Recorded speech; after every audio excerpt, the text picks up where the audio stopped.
কুমিল্লার দর্শনীয় স্থানগুলোর মধ্যে ডালপা বিলের নাম না থাকলেও দিনের পর দিন পর্যটকদের কাছে বাড়ছে এর আকর্ষণ। ভ্রমণ পিপাসুদের মতে হাওড়ার চেয়ে কোনো অংশে কম নয় বিশাল এই বিলটি।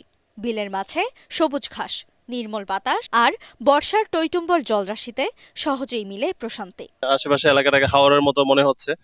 খুব ভালোই লাগছে, অনেক মানুষ এখানে আসছে, ভিড় জমাচ্ছে। খুব ভালো লাগছে, বাচ্চাদের নিয়ে আসছি, ওরাও আনন্দ পাচ্ছে। ডালপা বিল ফেসবুকে একটা ভিডিও দেখছিলাম, দেখার পরে এখানে ঘুরতে আসছি বন্ধু বান্ধব নিয়ে। আসলে জায়গাটা অনেক সুন্দর। সিলেট যে হাওর আছে, তবে আমি মনে করি ওই হাওর থেকে এটা কম না। প্রতিদিন হাজারো দর্শনার্থী ভিড় করেন ডালপা বিলে। দর্শনার্থীদের নিরাপত্তা সহ নানা উদ্যোগ নিয়েছেন স্থানীয়রা।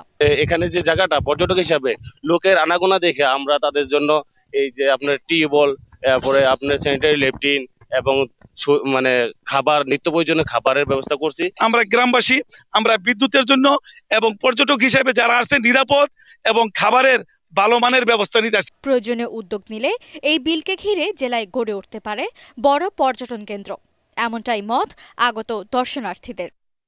Bureau report, ATN Bangla.